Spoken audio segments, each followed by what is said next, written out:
All right. What's up, everybody? We're live here, live mini masterclass with your host, Terry Schilling. Welcome to the co-op community, the copy co-op community here. If you're watching on Facebook, also going live on my YouTube channel. Welcome to everybody joining in right now. To all of my replay watchers, hello, welcome. I think you're going to enjoy this one today. I've been getting a few questions from people. I've been reaching out to people in the community across my social media channels of different topics that I can discuss. And one person asked, I'm currently looking to turn this into a full-time journey. I'm working as a freelancer on the side. What are some tips to really get started or really succeed at this? I know I've talked to some people who, are copywriters for a company, but looking to get into, as a side hustle for freelancing. So that's what this video is about today. I want to share some essential tips for how to start and succeed at freelancing when you have a full-time job. And I know from experience how this can be done. When I was working at a creative agency, I was not really, this wasn't really on my radar at first. Was learning more about copywriting, more about the marketing world, and started realizing that I wanted to expand my work and work on a variety of different projects. So I started looking at different sites of how I could do this. One of them was Elance, which is now Upwork, but this was a freelance job site where you can go and you can propose for jobs, find jobs, look who people are looking for a freelance copywriter or designer, social media marketer. There's a bunch of different skill sets that you can promote and you can work on there. So I started doing that as on the side, started taking out some projects and then slowly built that up. I had a lot of flexibility at my job, made sure that I scheduled time so my work didn't suffer, and started taking on more responsibility until I felt confident where I could do this on my own. And I really didn't have a plan. I will be honest. I learned a lot of stuff along the way, and that's what I want to share with you all today. So really in this live mini masterclass, we are going to discuss one of the most essential things that you can do to get started that will set you up for success. I want to talk about how you can avoid getting burned out with this, because it's easy to, if you're trying to juggle a whole bunch of different responsibilities from your full-time career into this new freelancing side. And then I also want to get into the one big thing you need to do so you can transition successfully into a full-time career if that is your goal. Okay. So as we get started here, I just want to talk about the comments. You guys will see StreamYard. That's what I'm using here. You guys can leave comments. You can go on there, and so they can publish your name if you do comment. So please feel free. Any other questions or want to say great job, Terry? Yes, you guys can do that too. So yeah, let's get into it, guys. How to start and succeed. Sorry if I'm looking away. I'm trying to make more eye contact. I'm getting better at this. Yes. How to start and succeed at freelancing when you have a full-time job.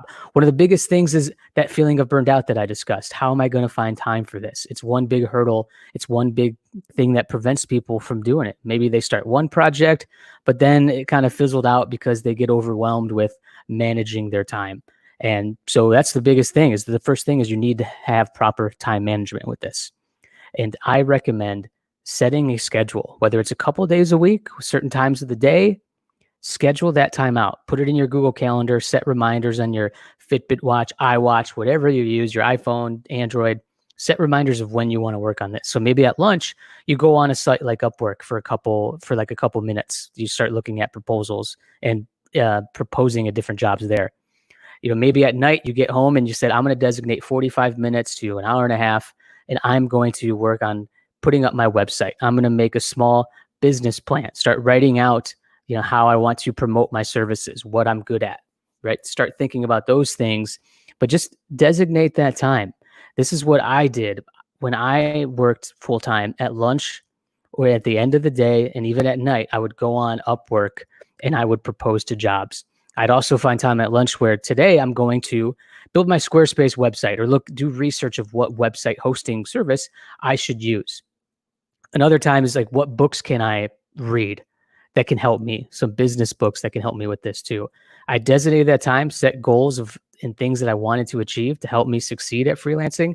And I went and did it. I feel like if you have that plan, if you know that this time I'm going to be doing this, you're going to be way better set for success than just thinking, okay, I have 15 minutes now. Let's go ahead and we'll start this. Try to avoid that. Set that block schedule. I'm sure like a lot of you guys have routine. Maybe you block your schedules now when working, even when you're working at your full-time job. But set that schedule. That will really help you out. Next one is a big one. Start small. don't just be like, oh my gosh, I'm going to get this big $1,000 project, or I'm going to be doing this project it's going to take me months. Like, how am I going to be doing this? Look for projects where it's maybe certain like product descriptions, a quick design of a logo. Get your feet wet a little bit. See how you are going to react by promoting your services, marketing them, how you deal with client relationships, how you handle the money. If you're on Upwork, they do a lot of that for you. But otherwise, you can do things through PayPal, Zelle. Start small projects so you can get comfortable with it. And then you can build up to more bigger projects, because one of the last things you want to do is overdo yourself when you get started. You're going to start feeling really overwhelmed that you have so much work to do when you're balancing your full-time job. Again, you don't want that to suffer, because you don't want that to look bad either on yourself. So that's one big thing, is to start small. And then you can slowly build up. And another big reason this is so helpful is because you're going to learn about what projects you enjoy, the type of clients that you want to work with, what you can charge. That's a big thing. So if you do a quick logo for $75, but you realize it took you a good amount of time and you want to add to that, service that you offer, maybe you can realize that I can charge $300 for this and really, add some value to my client. Start small, and then you grow big, of course, right? The next one, make financial goals for each month. That's a huge one. And this is that big one that's going to set you up as you transition into a successful full-time career. Facebook user, hey, Terry, great topic. Thank you for joining in. I can't see your name. So if you do want to say, hey, Terry, this is so-and-so, appreciate that. But thank you for chiming in here. I'm glad you're tuning in on this topic. And any questions you have, please let me know. But I talked about a big thing that you do transition to a full-time career is to create financial goals, right? Because the big thing, you want to save money if you want to transition out of this. I had, they say 4 to 6 months salary. I did not have that, but I did have a good amount saved. So for me to balance out how I'm going to find clients, and how I'm going to, how I'm going to able to transition out of here where I know that I'm going to be successful. I can pay my bills. I can have this lifestyle that I enjoy. Brittany Crossan is in the room. Hello, Brittany. What's going on? Good to see you again here. But yeah, so as you're going to this, you could make financial goals like, well, I could use an extra $500 a month, right? And I could put away $300, just start growing it, but make goals so then you can actually have something to achieve for. So you know what success looks like for you. So it could be like, I could get an extra $800, $1,000 a month, and I could put that all away as a freelancing gig, as a side hustle. And that way it may be easier for you to build up that nest of that 4 to 6 month salary for when you feel like, hey, I can transition out of this. I feel comfortable doing this. And one of the biggest parts is that you can't rely on big retaining clients as you transition out of this. Like, you can't be like, okay, I got 2 big agencies on my side, I'm going to be fine. Right? It's really not feasible for a lot of freelancers. So if you start making these goals, it's going to be easier to build that nest up. So when you do jump in full time, that you can balance the different type of clients that you're going to work with. I think that's going to be super effective. The next one, I want to talk about some simple ones that I feel like every freelancer starting out should do. Start engaging in the freelance community. Start following blogs. Go on Twitter. Look up freelance copywriter, whatever skill set you have. Start following them. Follow their blog. Do the RSS feed. Do LinkedIn.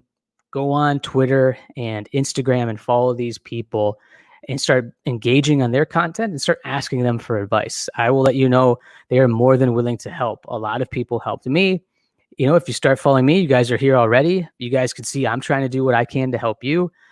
Grow your career. If any questions that I can help answer, I want to help there. So build that community. Plus, it's going to help you not feel so alone in this journey while you're doing it. The next one is market yourself. This may sound simple, but you can't just go on Upwork and just start getting jobs, right? It doesn't really work that way for everybody. Create a website. That will be really helpful for you. Start creating content on social media, right?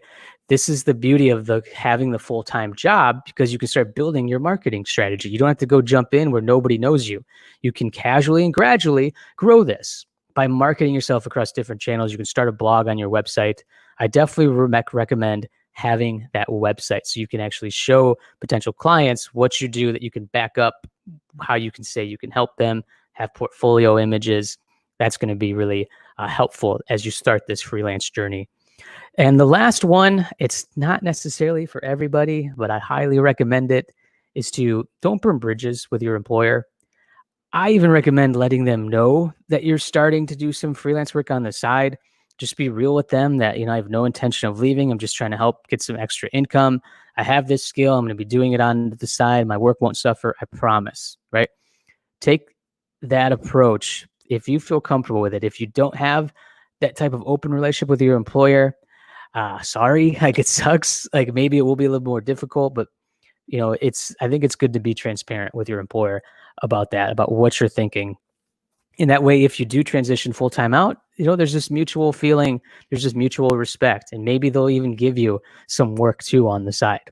I've heard a lot of stories where past employers have gone out and given work to the employees who have gone out, past employees who've gone out to start this freelancing career. They are willing to help you because you're good at what you do. They need some extra help.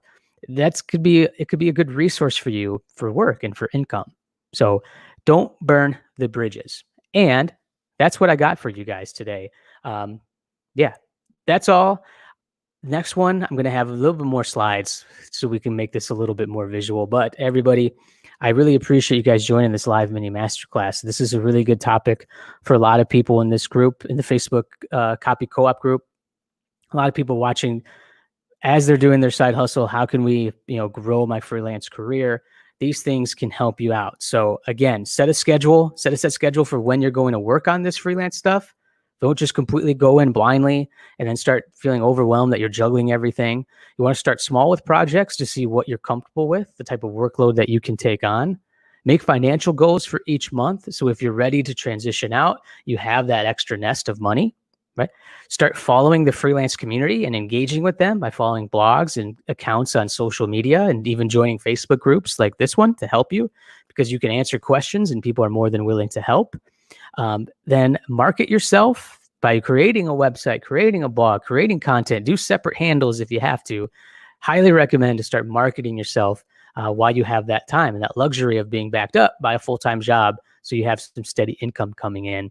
And then lastly, we just talked about it, the last thing, don't burn bridges. That could be a resource for you as you go on to jump in feet first into a full-time freelancing career. Everybody, that's all we got. We're approaching 12 and a half minutes. Perfect. Don't want to keep these too long. But thank you all for watching. Everybody, Brittany, thanks for coming in. All the replay watchers, enjoy. Let me know any comments, extra questions that you guys have on this topic. I'll be commenting and help to answer and maybe do another video, mini masterclass on this as well.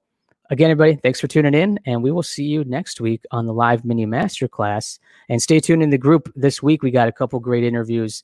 I'm talking with some really talented creative humans. I look forward to seeing everybody there.